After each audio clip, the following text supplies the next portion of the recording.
I'm Santoine. I'm Antoine. And we the Connected Experience. Bro, what's a Connected Experience? It's a lifestyle. The lifestyle. Our lifestyle. How that lifestyle been treating you? Man, I can't complain. So this lifestyle is treating us by the moniker of I want for my brother what I want for myself. Our guest that we go get into, my partner Ryan, who the first time I ever spoke to Ryan, he said he wanted to do a podcast. I met him at work. Yeah.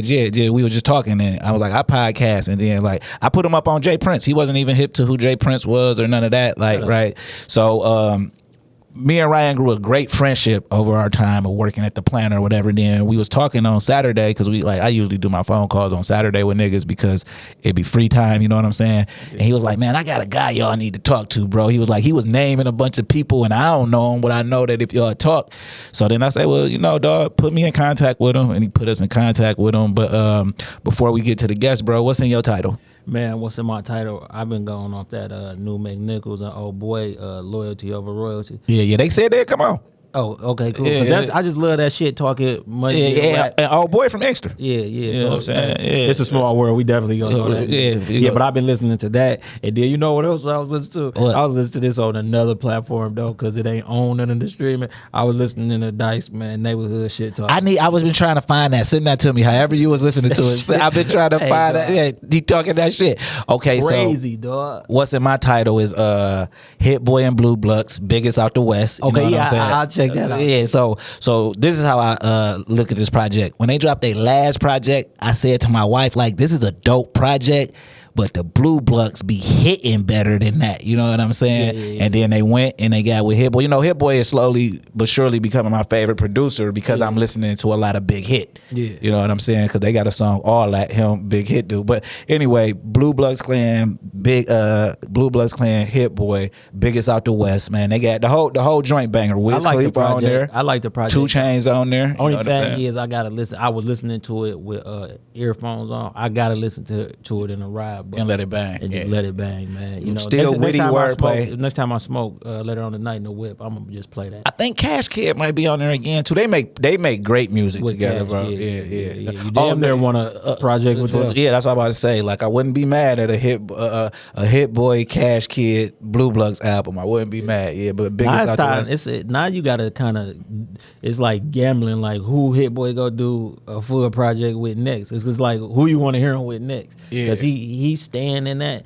And to be real honest with you, man, I like when producers and artists, just one producer work on a project. I feel like it just bring the best out the artist, man, because if I'm working on your project as a producer, something might click in my head at 2:00 in the morning. Now, since we've been locked in, I could call you and make that happen. If I'm not working on a project and something just click in my head, I don't know who this might be for. But if we 7 songs in, nigga, I got it. And you gonna get your ass up because you like, I trust your production timing. All right. You know what I mean? But we got a guest. Yeah, we got a guest, man. So, man, we got V Stylez on the show, right? So when the homie had told me, like, I needed to holler at him, like, I had started researching him or whatever, and I'm like, he been on the scene and we was on the scene as rappers. We've bumped into each other a lot. You know what I'm saying? Just being in the building. Just being in a lot of buildings. And so what's going on, V Stylez, bro? Welcome to the show, bro. Hey, man, thanks for having me. I appreciate both of y'all.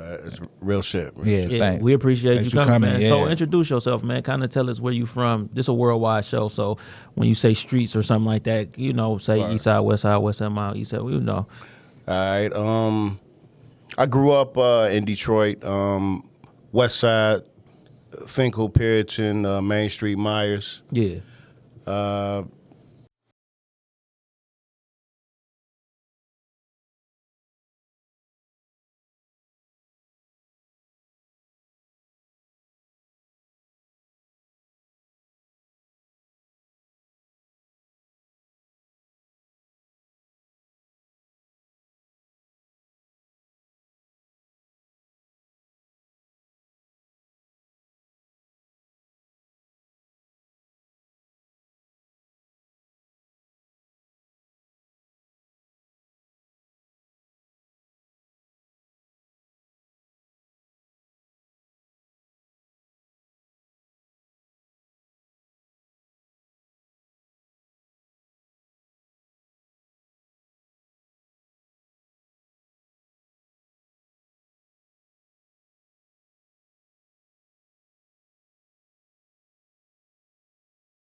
the jungle of all the foxes.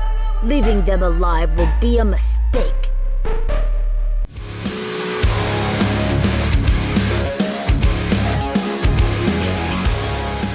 I mean, you are down with the team. We discovered these together. We won't cut you out.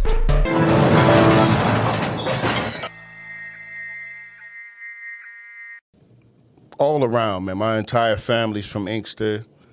Small world. We from the town. Yeah. The VCs. My last name is VC. Yeah. So y'all know how Inkster is. It's a very small community. Yeah. And generally the families know each other out there. For But, sure. West Side all my life.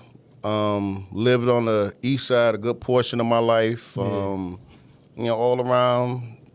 You know, native Detroiter. Yeah. Right, So, so- what area did you go to high school and everything in? West Side, I graduated from DePores. Okay. My DePores. Okay. You played sports? I wrestled. Okay. Yeah. First wrestler we had on. You know what I'm saying? Did you go there when they won the championship? I Is was that the school Lowe went to? No. Oh, he went to Aquinas. My bad. Southgate, Yeah, Aquinas. so I'll get acquainted. Those were our Rivals. Yeah. My cousin Lawrence Simmons was we on. ain't really see them until like tournaments and stuff like that. But they Catholic schools still rival. Yeah. What made you get into wrestling though? I'm a martial artist. Yeah. Okay. You know, I grew up taking Taekwondo. Yeah. I thought I was go to the pores being the man on the basketball team, man. But when I got there, It was stacked. yeah. So it's like you had to find your niche. Yeah. So wrestling was my niche because I had a background in that. So You won state championships and stuff as a wrestler? Nah, I got the states. Yeah. Got You remember the move you lost in too? I lost by points in the first round of the state tournament. Okay. You know, wasn't no pins. Oh, okay. You know, Just but points. but I lost on points. Wrestling a big part of me, man. Martial arts is a big part of who I am. Like hip hop and martial arts, for me, if one ain't on, the other one. Yeah. You know. So do you still participate in martial arts? I still train. Yeah. I was lucky enough to be on for 12 years King Mo Lawal's fight team. Man, King Mo was a fighter in Bellator. He's a world champion over in Strikeforce, and he's the first rising heavyweight Grand Prix champion. Okay. I got a chance to travel the world with that dude for about 12 years. Fighting? Dope. That's dope. Training. Oh, training. So I was a part of his team, so like my job was to, like, say if we fight in Rampage, we fought Rampage twice. Yeah. Technically, you ask me, we beat Rampage twice, but you know, it was a 1-1 deal. But we won the last matchup, man. So my job was pretty much watch his upcoming opponents. It was like 3-4 of us to do it. When you're a fighter, man, everybody got certain things that they constantly do before they try a move or before they throw a punch. So it was basically finding the pros and the cons of each fighter that, you know, my boy Mo was about to fight. So you was like scouting. Scouting. sparring? Was you sparring? Scouting, sparring, you name it, man. It's like a lifestyle, man. That's what I used to look like, man. Let me ask you this, right? For you being a martial artist for so long, right? Like, when you go places and niggas be talking crazy, how hard is it for you, like, to not, like, karate kick a nigga neck off? He don't do karate. I do. Taekwondo. Oh yeah. He what you was doing? Tongue suit up. Yeah, he used to do tongue suit up. Yeah. So, as you get older, man. No, I'm saying, like, when you was young with it, like, when you feel me? Because I mean, when you train, man, you train not to fight. Yeah. And that's what it's really all about, man. I never put myself in situations where I pretty much have to go off on a person, man, because if you lose it, You go lose. Like, now, how did you get into that? Like, was your father? My dad. Yeah, I was about to say. And my dad, man, my dad got me into martial arts when I was 5. Yeah. And it's still part of my life right now. Like I said, hip hop and martial arts balance my life. That's dope. Like That's dope. And that's a crazy balance too, because like when one ain't, martial arts is all discipline, like literally all discipline. When one not on, the other one off. Yeah. when one is on, the other one, like they literally balance each other off, man. And I'm kind of excited because I got a new project that I plan on dropping in June. Okay. Now, do you have children? Yeah. Do they practice martial arts? My son used to wrestle in high school, but he got out of it his senior year. My son was the man at center line. Yeah. And his mom wound up getting a divorce from her husband. Yeah. So he decided he wanted to go back to River Rouge, with his mom. So he chose not to wrestle his final year in school. And that was around the time COVID was here anyway. So wasn't nobody really. Yeah, it wasn't going to happen anyway. Yeah. Yeah, but I had it set up to where if we didn't get no offers, I was going to send him down to American Top Team with my boy King Mo. Yeah. But you got to want to do it. Yeah. I could talk all day about what you need to do, but you got to want to. Yeah, and then you got to let him make his own decision. Absolutely. You know what I'm saying? Absolutely. Like, I want this for you, whatever but I got to also want what you want for yourself for you. You know what I'm saying? It don't be about you after a certain age. Right. Yeah, because they're coming into their own. Yeah, because the things that, I'm a person that's lived for my parents my entire life. Okay. Do you? Let's not say regrets, but do you have absolutely. any? Yeah, absolutely. Okay. So we could use that word then. Yeah. So I'm literally my dad's child. Yeah. My dad everything you wanted, huh? My dad was a Marine. I was a Marine. Okay. My dad worked for the sheriff's department. I work for the sheriff's department. Yeah. Not doing that type stuff anymore, but all I ever wanted to be was my old man. Yeah. Did you have any siblings? I got 3 sisters. Okay, so nothing was delegated nowhere else. That's why I was at. Like, if you got 3 brothers, it's like, no, you be the Marine, you do this. Yeah, so are you the oldest or the young? Where do you fall in on the spectrum? I got an older sister, but in regards of my dad, we share different fathers. We had the same mom. Yeah. So I am my dad's oldest, technically. Yeah. And I got 2 younger sisters up under. Okay, so you a lot of responsibility fell on you there. Yeah. Amongst all of us, man, because my sister up under me is the one that keep us all in flow. So she didn't force it. Yeah. So you shout out to Toy. You picked up the martial arts at 5. When did you pick up hip hop? Since you said they balanced you out. Man, okay. So I'm old enough to remember when I was in a ride with my old man, and I think the message was on. Yeah. And back then, man, it's like, okay, I knew my dad was a cop. Yeah. But certain language I just didn't know. So it was a line where Melly Mel said something about the undercover, the F word, forbidden word. Yeah. And my dad just was chuckling about it. He was laughing like, undercover. I'm like, what's funny about that? And as I got older, I was like, damn, that's, I get it now. Yeah. But, man, for me, Origins, very beginning, the breaks, the message, Sugar Hill Gang. Right. Yeah. But it was actually Leaders of the New School who changed your whole outlook on rap. Like, talk about Leaders of the New School, because people don't know, like, that's where Busta Rhymes is from. And, like, wait. Scenario...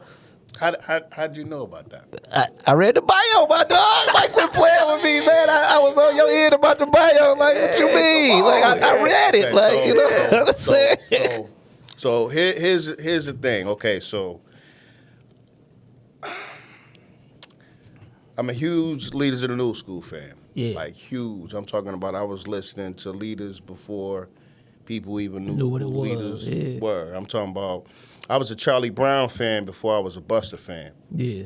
And, we all kind of seen what happened as far as years later who wound up. Yeah, because people didn't think Busta Rhymes was going to be the one. Yeah. I mean, they thought, like, that verse, he had the verse on that song, but. Well, you talking about Scenario? Yeah. See, Scenario, I mean, that's a dope verse. Yeah. And people like to use that as the verse that you think catapulted him somewhere else, but Busta had way more stuff than that before Scenario. Yeah. I think it was the visual, man. I think it was the visual. Well, with the Scenario video, that was pretty dope. But he's like the first MC to really use visuals in a way to where it's like, yo, this dude is like super creative. Yeah, he the remix and the video. So that was a time in life where we used to have maxi singles, cassette singles. Yeah. And like I worked at Musicland / Sam Goody, not because, you know, I wanted to work there to get bread, but I wanted to meet other artists. Yeah. There was a time in life where I didn't have to hear what record Busta was on. If I seen him on somebody's remix, Yeah. I bought it strictly because I knew whatever. I didn't care about who else was on it. You know, that was. I just knew Busta. What is he going to say next? Yeah. You know, it's either you have that energy, like, but okay. So getting back to leaders, I'm super competitive when you're talking about being an MC. So back in the day, man, my boy House Shoes, I used to be in a crew called The Last Ones Out. And we used to be at the hip hop shop every day. Yeah. Mo Malone was a friend of ours. Yeah. And Mo used to bring people in every week, like I seen the Woo before the Woo blew up. Yeah. I remember seeing Low Profile, WC and DJ Aladdin. This is way before WC and Mad Circle. Yeah. Like, Mo used to bring everybody here before they were anybody. So I remember Leaders was coming out with a new album. And Busta, and Maurice had some new clothes that he was trying to promote, and he was bringing artists in. Man, we went up there and begged him to bring Leaders in. Yeah. And he wound up bringing Leaders in. We promoted the show like it was our show, like we were kids. To this day, I've never seen a show that will outdo a Leaders show, maybe a Busta show. Yeah. You know. So the hip hop shop. So we had two cousins who rapped. My cousin Black, God bless the dead, and we from Inkster. So my cousin Dante, he rapped too, but he was in the like Leaders of the New School and stuff. And one day, man, he just came. First of all, he talked about it like it was the Mecca, like the Bible. Yeah, he was like, "Listen, man, I know y'all be rapping," because we was like 10, right? We was 10, 11 years old, and he like, "Listen." I think he went to a black college and everything. Like Dante was like that cousin, chewing on the stick, everything, right? So he like, look, next week I'm coming. I'm gonna take y'all to this place, man. Like y'all gonna look like they be battle rapping up there, and we looking like battle rap. Battle rap. We like what? Like kids talking to it. We like we geeked. He came back, bro. He took us to the hip hop shop, bro. It was like nothing we were so young. See, we know now it's the hip hop shop, but back then he like, listen, he ain't even say what it was. You feel what I'm saying? He like, look, it's in Detroit. Just make sure y'all could go. You know, my mama, we like, can we go with Dante? Yeah, okay. He came, man. He took us up there, and it was just so dope. Because a lot of people hear about it as like an urban legend. Absolutely. Like, we stepped in the building. We was in the building, and he like, look, we just go and watch. All we go do is watch. You feel what I'm saying? He's like, because we was into some West Coast gangster rap. And you feel what I'm saying? And Esham. That's it. West Coast gangster rap and Esham. So he like, listen, it ain't I just that. want y'all to watch. He said, because he used to be like, you just got to open your mind. Hip hop and rap is bigger than what you listen to. Man, we went there. It's like, we see that was the first battle we ever see. I don't know who battled. We kids, so we don't know who battling. We just seen them battling because it was a Saturday. Yeah, absolutely. You feel what I'm saying? It was a Saturday, and we just watching, and it's like, and then it turns out that this is the spot. Like as we get older and we hear people talking, we like, yo, we actually got, because we was young rapping, so to actually even be able to walk in there and be like, oh, I've been to the hip hop shop before. Like you niggas never been to the hip hop shop. Like, you know what I'm saying? And we don't even and we don't rap like this. I remember the shop. I remember when Mo bought it, and you go in and you seeing a vacant place, and you looking around like, yo, what is he gonna do? We watched him take like magazine clippings and like album covers, and he put it on the floor, and then he took some. What do you call that when you pouring something on the floor? Like some adhesive? Yeah, whatever it was, he poured like a gloss on top of it, and it wound up hardening. So when you walk like in, some shellac or some shit? Yeah, it was like a hard like shellac, man. and you walking on the ground, but you seeing hip hop articles, albums. I mean, it was pretty. Was one of the walls yellow? I just feel like I remember seeing some yellow or some type of light, really light color. The wall was similar to this, but he used to have racks on them. Like it was like almost like a New York style setup, boutique. Yeah. That's what I'm saying. Like I just never forgot that. And then, like I said, it turned out it was the hip hop shop, and I'm like, man, listen. First of all, I ain't seen my cousin in probably 25 years. I never forgot that day. Oh, absolutely. You feel what I'm saying? Like I never forgot that day. That place for us, like, I don't think it was a day that I wasn't there. Yeah, I don't think. Like, I'm talking about not just the Saturdays, like that's one thing, but it was really a boutique for real. It was some religious like type stuff, like my nigga Sean Proof, aka rest in peace. My man Hassan used to dance up there, man. My boy DJ Daz used to spin all day up there. These were people that we'd see every day, like. Every day, and nobody was thinking about like the future. This just was a thing that we loved to prescribe to everyone. Yeah, that's what I was about to say. Nobody knew that it was gonna turn into that. No like, clue. like it was just natural. You know what I'm saying? So after this leader show, you say I'm all in. Look. So that's the show that changed my life, and that was the day that I wanted to become an MC. Yeah. I didn't know how I was going to do it, but. That was the day that I said, you know what, I want to rhyme, and if I'm gonna rhyme, it gotta be on that level. Yeah. Right. It can't just be. I can't be playing around. Yeah, it gotta be literally on that level. So, it took a couple years, man, for me to really find my niche. I think the one thing that happened in my life that changed everything for the better. I wound up getting shot in '96. Yeah. Right. Now let me ask you this before you go on with your story about being shot. What was the conversation like with your dad when you said, "I'm about to rap"? Oh, so it turned out like this. My old man was like, "You got dudes that they may have things that they want to do, and as young adults, you always got to have bread coming in because bills never stop." Yeah. So my dad was like, yo, if you go do this, have you a job to where, you know, you can put some money behind yourself and you're not struggling, because the one thing you need to know is bills don't ever stop. So what would I do? You want me to work loss prevention, or you want me to go over here, you know, so I can make some different type bread, yet still take that money and invest in the thing that I love? So, in '95, I wound up going to the department. I worked in registry. It was a cool gig, but like I said, all I ever wanted to do was work with my dad, or be like my dad. Yeah. I had 11 months on the job. I wound up going out on a date, and consequently dropping my date off, wound up getting shot in the head. How old were you at the time? Let's see, that was '96. Bullet went in right here. Yeah. Came up right there. Yeah. So it's Just randomly? Or I would like to say it's just another violent day in Detroit. Yeah. Okay, yeah. And you was how old? Let me think. That's '96. I'm saying like early teens, early 20s. Well, he said he was working at the department, so mid 20s. Okay, so you had already been to the Marines and came back home? Okay.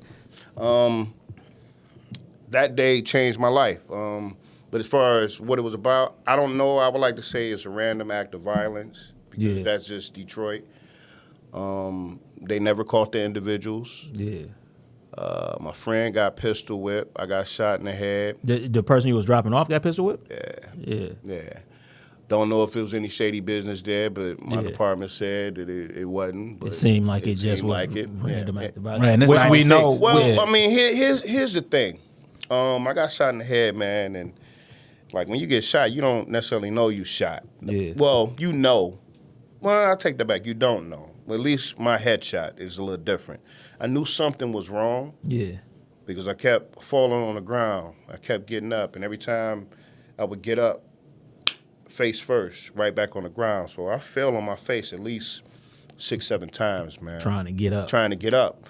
And then when I finally was able to kind of get up, all of a sudden I seen a lot of blood coming out the side of my head. And that's when I knew something was wrong. Something was wrong. And then you see all the blood just coming out like a fountain.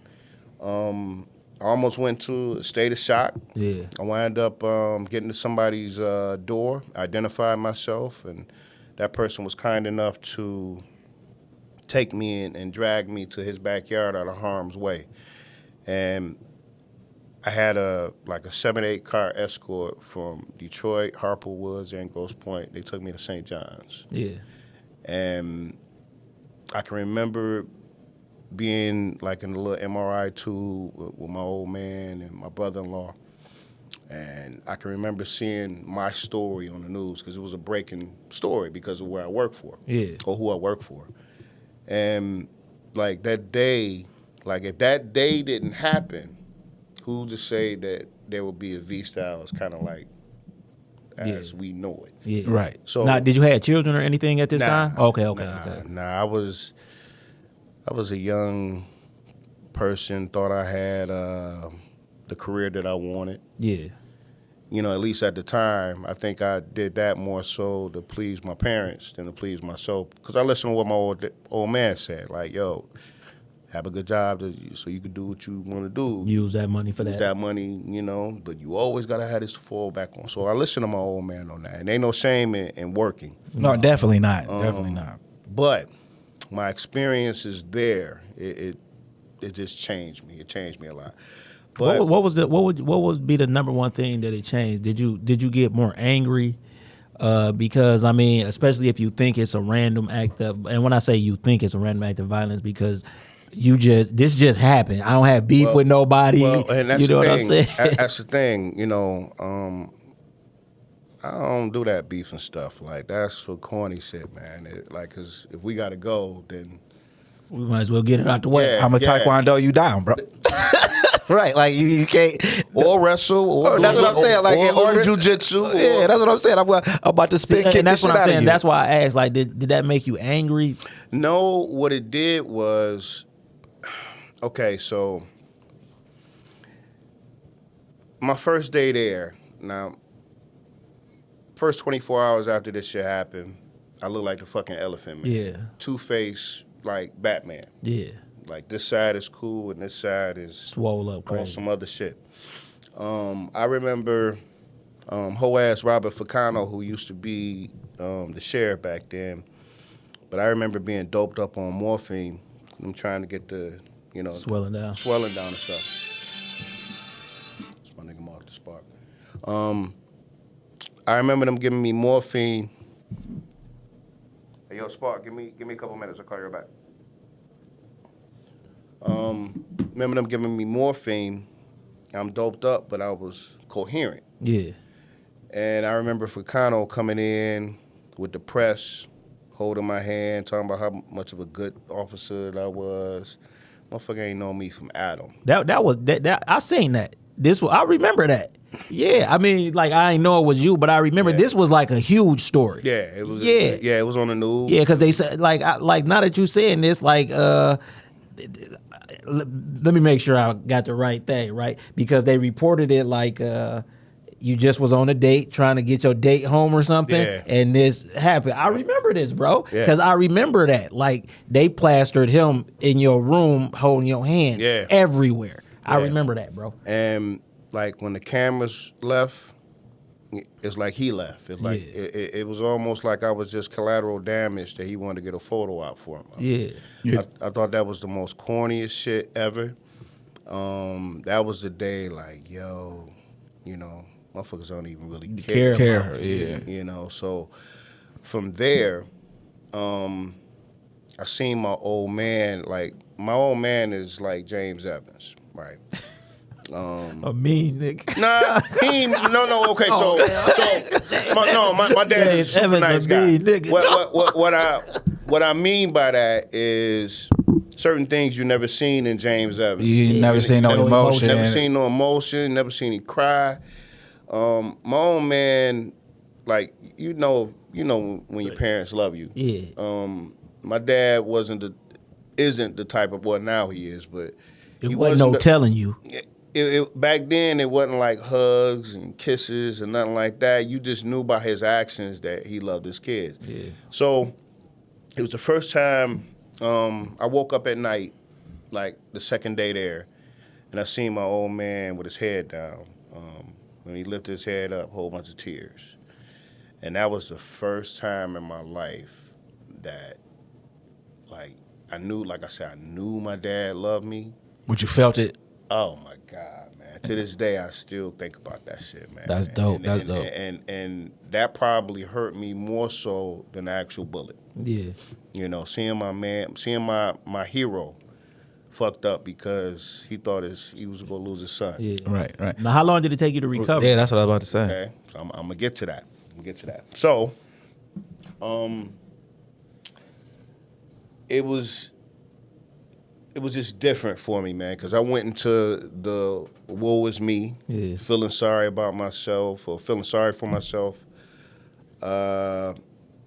Really went through some shit. Like, people wanted me to talk to a psychologist or a doctor. Did you lose any motor skills or like? I'm gonna get to that. Okay. I'm gonna get to it. People wanted me to talk to a doctor or a psychologist or somebody that could talk to me and, I guess, try to build me up. But my philosophy was, how are you going to tell me how to correct myself if you've never been shot in the head? Yeah. Like, there is nothing that you can tell me that's going to make me feel better if you haven't experienced it. Yeah, one of my really good friends, he's still alive, but he got shot like 9 times. He got shot all in the neck and stuff. And that's what he said. He said everybody they was sitting to talk to him, he said his first question is, have you ever been shot? And he said if they say no, which everybody go say no, it's nothing we can talk about because you don't even. You can never feel my pain. There's, like, when I look at my womb every morning. And most people don't even know unless I point it out to them, man. But it's just a constant reminder, like, yo, I know I'm not supposed to be here because everybody I know is either dead or a vegetable. Yeah. I lost a certain percentage on this side, hearing-wise, but nobody would ever know that because it made this side that much stronger. Yeah. Now, what that did for me was, I was in a funk, like, really feeling down on myself. And instead of talking to a psych or somebody like that, man, I started writing. Yeah, it brung it out you.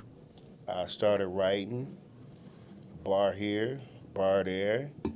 Next thing you know, it was like, yo, I got a 16. I'm like, yo, I could do this shit. Yeah. So V Stylez started on some therapy shit. On some therapy shit. Hip-hop literally healed me. Yeah. And all I wanted to do was just get better. Like, to this day, all I care about when I'm writing or producing records, I just want to be better. Yeah. Better than the last record. Everything, like, is serious. And then, like, I always wanted to test myself against people that I respect. Yeah. So one thing led to another. I wind up, let's see, like that December, I was in a crew called The Last Ones Out. My boy, Low Lewis. Low Lewis, Cardi, boy. Yeah. We trying to get him on, man. You still rhyming that. Hey, he's a listen. Low Lewis really from Inkster too, though. Yeah. Look. Yeah, Low Lewis really from Inkster too. Yeah, raps in Inkster. Look, Low was my teacher. Yeah. Low, I remember when Low. We called him low key back in the day. Yeah. He was low key before he was Low Lewis. Yeah. So in LWO, he was low key, but I used to watch in awe him battling people like Busta Rhymes. Low used to judge contests that Eminem used to be. Yeah. You know, like, that's how respected Low Lewis is. I'm talking about, like, he is. Yeah, he one of them unsung heroes. Yeah, one of them unsung heroes for sure. Like, I tell him. Go ahead. Oh, what I was about to say, when it comes to this Detroit rap, like, man, there's some unsung heroes out there. We wouldn't have a lot of people if it wasn't for people like that. Because what Detroit used to be on the rap scene, and what I mean by that is like that lyrical batch of rappers, and then what Detroit is presented as to the world, which is still actually very lyrical, very our style, but so many people run with it. They don't understand what it took to get here. You know what I mean? Because what I like to tell people is, yeah, we loved the Hot Boys when they came out, but when you went to New Orleans, everybody on the radio sounded like that. That just was the best of the best. Yeah. So that's what we was, for a long time, Detroit was finding its sound, and there was just so many people. Low used to be so, I ain't gonna say used to, he's still dope. Low was so good that I was scared to put rhymes together. He'll tell you, I tell him this shit all the time, like, I was scared to rhyme, and I mean, because that motherfucker just was... Yeah. The bar was so high. Yeah, like our crew, last one's out. Let's see, you got Low Lewis, you got Jet Black, you got the Mighty Vagabond, you got my man Sanchi the Misfit, you got Pop Squally, like you got... That name just... Sound familiar. You got well-rounded MCs, and all they doing is sharpening each other's tools. Right. And when I'm looking at this, my boy, Mighty Vagabond, my boy Lorenzo used to be like, man, you need to just write, man. And Low Lewis was that good that my whole fear factor was like, man, I don't know if I could do this shit. Yeah. So it didn't really, like, for me, the shooting is what triggered. Yeah. You know, because we was like I knew Low way before my shooting. Yeah. But the shooting was the thing that... I better get this out. Yeah. So you ended up signing with D-Boy Records early on, but then after that, you transitioned into launching your own company. Yeah. And so let's talk about your company that when you left D-Boy Records, what was the name of the company you started, Rebel? It's called... name of my label was RSM Recordings. It's called Rebel Soul Movement. Yeah. Man, you know what? It just clicked. Man, we used to see you at the Bullfrog like crazy. Oh, absolutely. The Bullfrog. Yeah. When you just said that, I just remember like you had your backpack. The Bullfrog. I had a zillion shows at the Bullfrog, like we man. That was at the Bullfrog, like crazy for Origics and them, whatever. Oh, they absolutely. did. For sure. Bridges in DC? Yeah, my God. Like that's what I'm saying, man. Like we done been there just to view. We done been there to rap, but we done just like to be around. You feel what I'm saying? And that's how it was at the hip hop shop. So the Bullfrog was one of them places like, you ain't gotta have a show. You know somebody doing something up there on Monday, just go up there.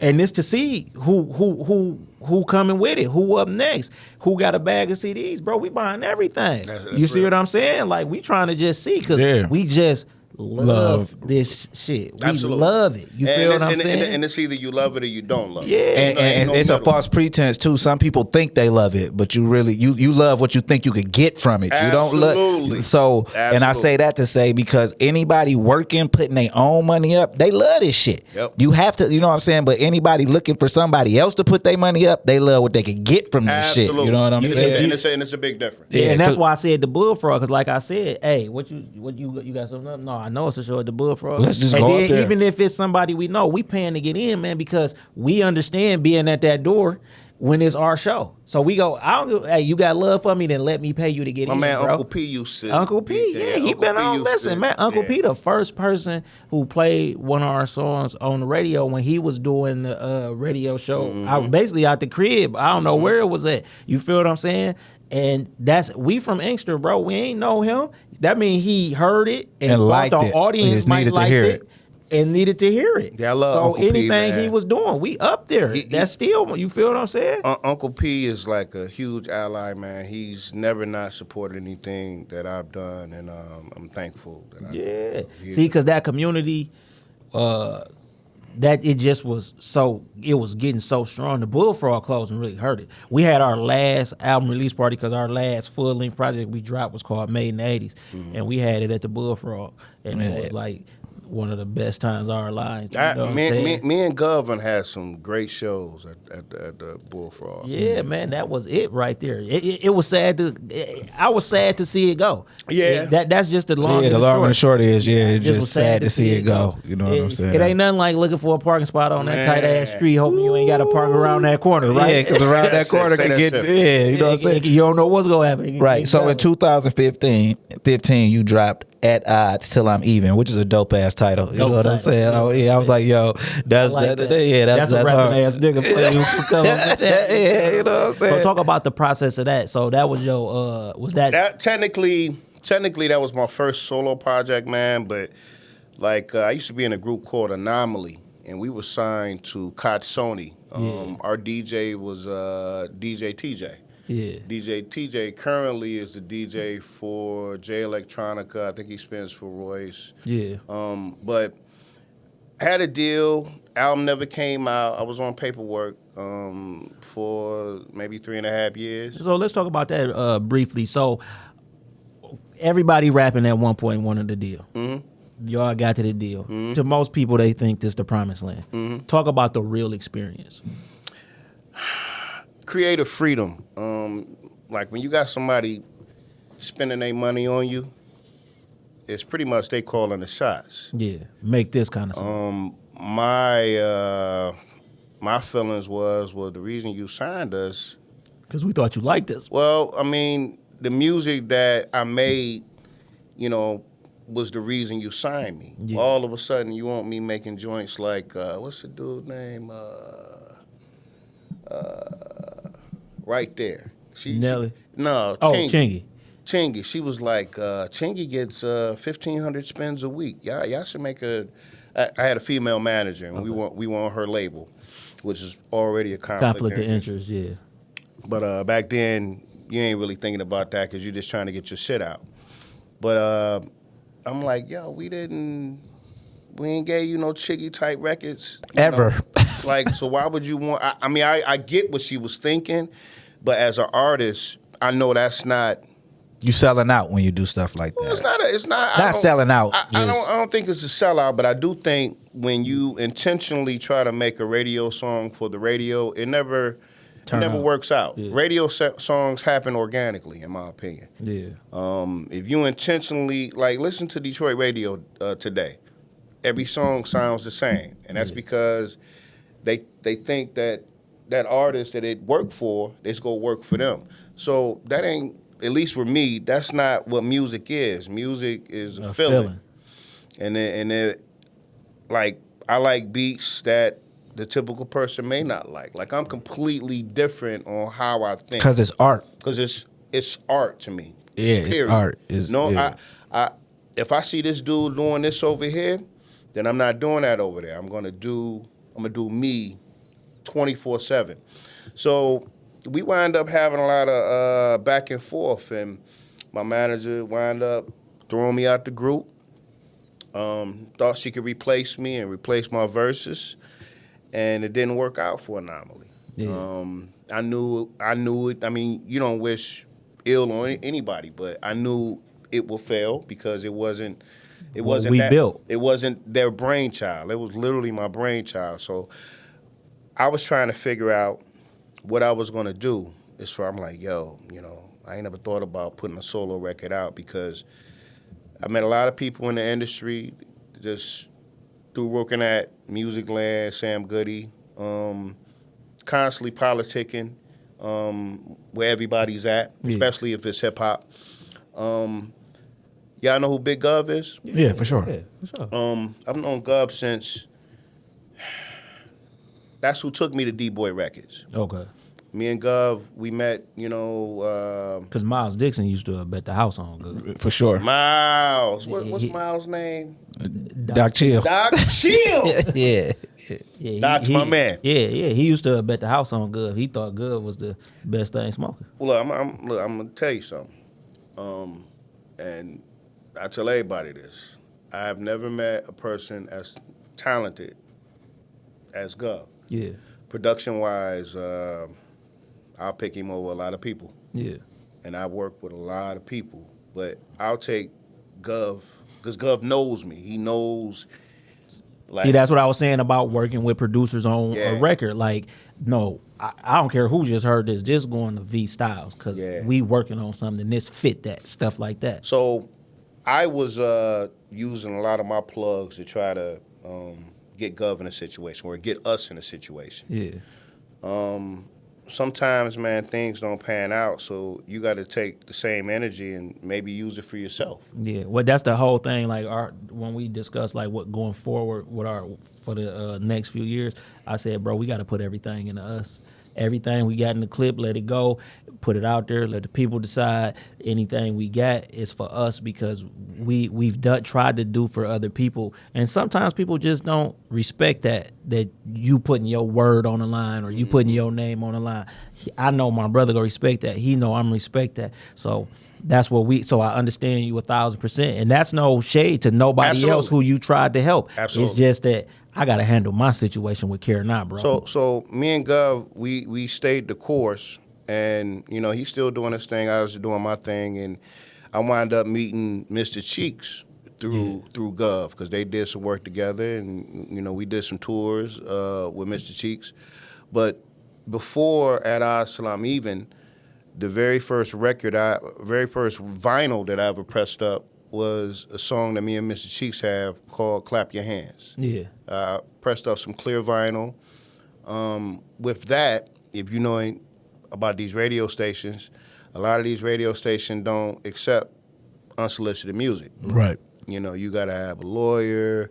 So I had this book back in the day where every radio station took unsolicited music, and I would call them, and I would get the A-OK to send, and some people played my joints, and some people didn't. But when I put this record out, Japan wind up being one of the Joint One Radio in Japan. They wind up being one of my biggest supporters, and because of them spinning that record over there, it allowed me to get on video games. Like I was on Anarchy Reign, the Sega produced Platinum Games. Yeah, that's dope. First big check I ever got was from a video game. That's dope. That's dope. And it was all because I invested in myself. I pressed up my own vinyl. Yeah. And I distributed to who I wanted to, and somebody heard about it like, yo, this, and it led to, so when I got that check, I was like, yo, I could really do this. Yeah, this for real. It's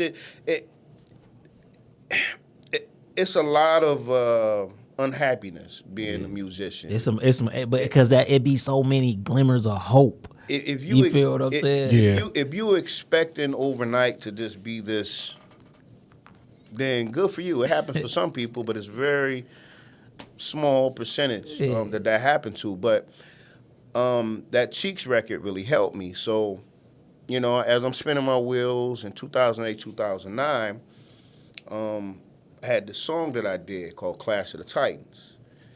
And my man Moss from Toronto, he's a producer, very well-rounded hip-hop producer. Like Moss on work with Cool G Rap, Ghostface. Like, if y'all remember the well-known Asshole Obi Trice single, Moss produced that. Okay. So me and Moss started working. He gave me this track. I called it Clash of the Titans. It featured Royce, Rapper Big Pooh from Lil Brother, Elzai, and Fat Cat. Yeah. I wound up shooting a video for it, and that's kind of like when shit really started happening. Yeah. I never put that single out, but the video been out for a long time, man. It's just weird how all this shit happened organically. Put that record out. That record allowed me to work with a lot of prominent MCs. Yeah. Like they seen that video or heard that record, it was like, yo, we need to do some work. I've known Bumpy Knuckles for about 24 years, since 2000. Yeah. Me and Bump got a lot of music together. But that was the record that Bump was like, yo, V, it's time. Yeah. Because of that, I've been able to, like, my payment has been different. Yeah. Your payment sound like it's been satisfying to you as an MC to Absolutely. work with the MCs who you respect. And okay, but I gotta ask though before we go past this, who had the best verse on that to you? Because you said some heavy hitters. You said first of all you said said Royce, You said Elzai. Fat Cat. You feel what I'm saying? See, here, rapper Big. Okay, Pooh, okay. like, So here's the thing. People ask me about like, cause we go get into it. I get asked that question when I'm doing a record like that. First off, who is V Stylez? How he on here with these people? I knew that people were going to listen to that record based who was on that record and not me. Yeah. My job was to stay afloat. Yeah. And don't get watched on my own fucking record. Yeah. And I didn't get watched on my record. I can't say who I think has. We were all so different back then, man, but I can't answer that. I'm not going to answer That's dope. That's dope. That's dope. Yeah. So what you got going on currently? Send us that video. Yeah, send us that video. Text me that video. Yeah. You feel You me? got your stuff on you? What? My phone? I got my Phone. Okay. Yeah, I can do that right now. yeah, text me that video. Yeah. Feel me? Okay, so from that record, it allowed Talking to Mike. pretty much everything that I got going on right now. It kind of opened up a door for me to work with the Pete Rocks, Yeah. Yeah, that's amazing. the DJ Rhapmatics from the Beat Junkies, Yeah. Dilla. Dilla was my friend. Your real friend? Yeah, Dilla was my friend, man. That's dope, man. House Shoes introduced me to Dilla, man. Like, before any of this stuff, man, like, we were friends way before this music shit. Yeah. And the funny thing about Dilla, when Shoes turned me on to his music and introduced me, I was just so taken, like, why is this dude, why don't nobody know who this motherfucker is, man? This dude is just phenomenal. And when Dilla finally got on, it was like we celebrated that shit. Like we still celebrate it to this day. Yeah. Because it was somebody that we knew who changed the entire landscape of hip hop. Because I don't know. I mean, this is definitely acknowledged by people who know, but man, Kanye got his style from Dilla, that early style. Look. And If you that's listen 100%. if you listen to Kanye drums, who you think he got them drums?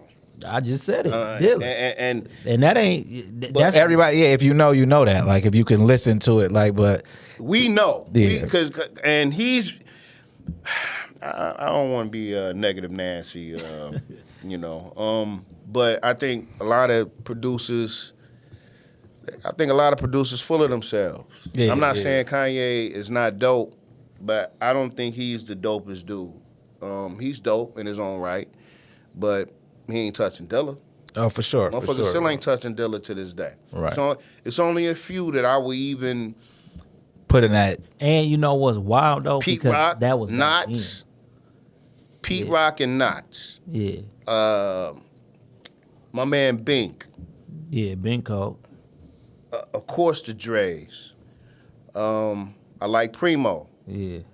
But Dilla was doing stuff that people still trying to figure out right now. Right. That's what I'm saying. So that I can't wait to hear that Bodie and Dilla project. Like, that's, yeah. You just imagine what it could have been yeah. because of The elevation. Elevation. Because when you just doing stuff like that back then, and people still trying to figure it out now, it's like, man. Right, but just talk about what V Stylez is up to now before we get up out of here, man, because I know you got a lot of stuff going on. So what's going on currently? Okay, so my last album was called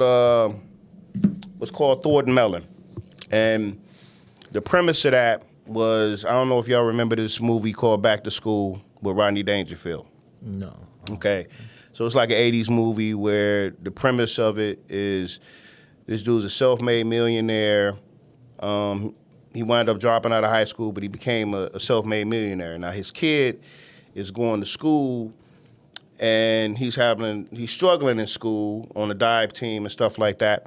So I do remember that. Thornton Mellon decided, you know what, I'm gonna go back to school, to motivate my kids. So he went to college with his kid. Now, he was the oldest freshman in college, but he was the livest freshman in college. Yeah, he living his college drip. So for my album, I called it Thornton Mellon because I know I'm older, but I know the music that I have will smash a lot of motherfuckers' music, and there's no shame in that. Yeah. I'm real.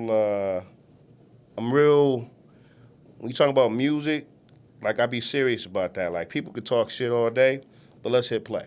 Let's hit play. Right. And I'm about to sing you this right now. I think you're gonna like this.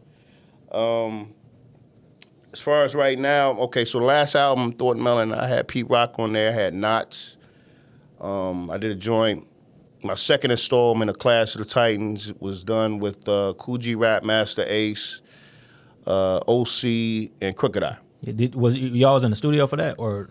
Nah. We send each other's verses. Okay. What you about to ask about Coogee Rap? Look, and that I want Coogee on this album. Yeah. But for whatever reason, we couldn't make it happen. But I think I'm gonna do something on my next project with him. Yeah. But this album is called Buddy Revell. Like my albums have themes. So Buddy Revell, I don't know if you ever seen this movie called 3 O'Clock High.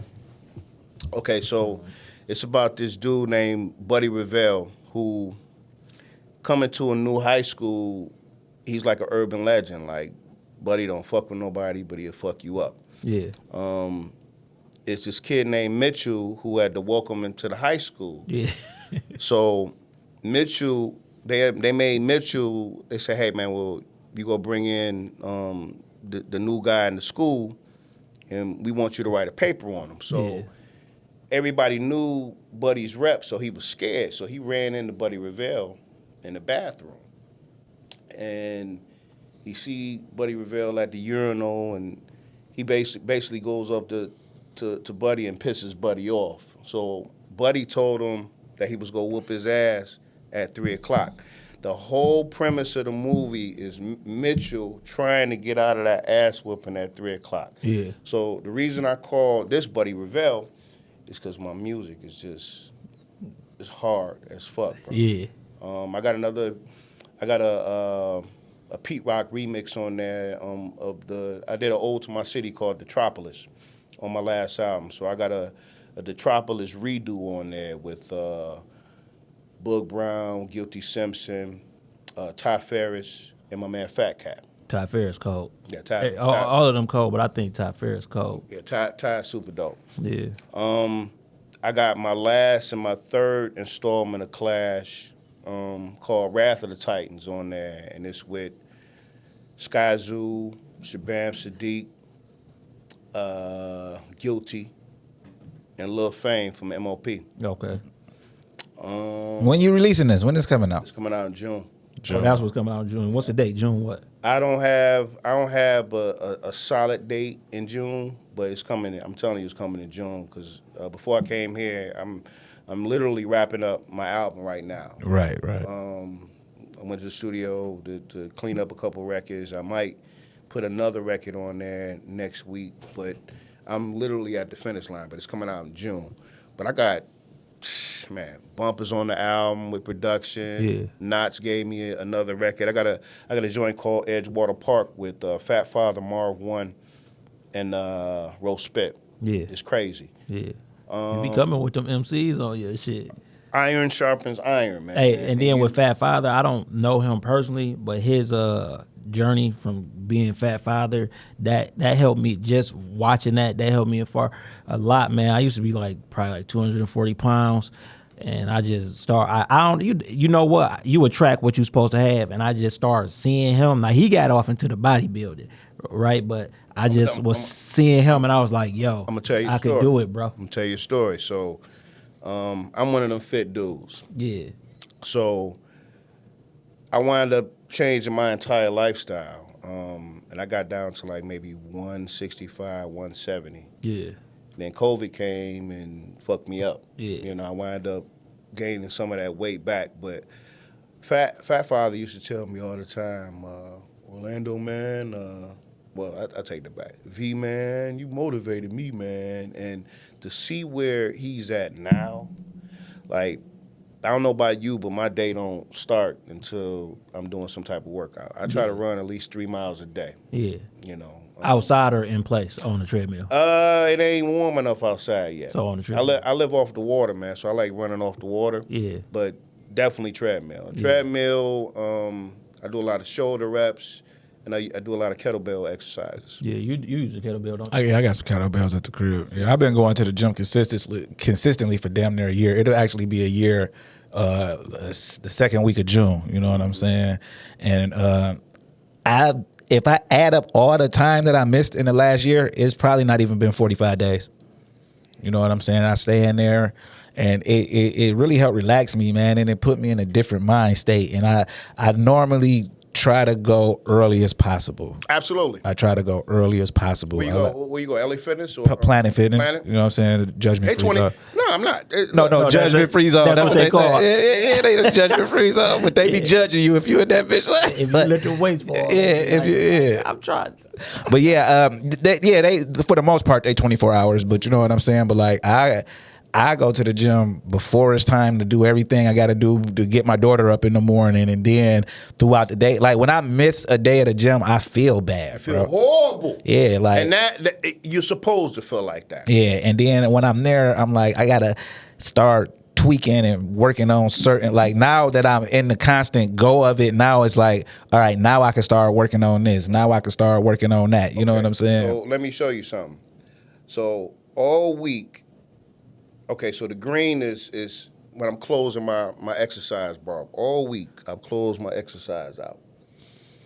Today, I took a break. Yeah, and them breaks, man, you feel horrible, man. You feel like I'm mad. Yeah. Like I can't wait till like I went later than normal today, but I knew I was gonna have a long day, so I wanted to start. And then it's Ramadan, so I've been going still during my fast and all of that, man. Like I try not to miss a day, man. And then I'm like, I'm really proud of myself because, like I said, and like when it become a year, I'm 45, 50 days at the most. You know what I'm saying? Like, and then I got the kettlebells and stuff to work out at the crib with, man. You know what I'm saying? But before we get up out of here, man, where can people find you at social media and all of that, man? V Stylez, VSTYLEZ on Instagram, on Twitter. Yeah.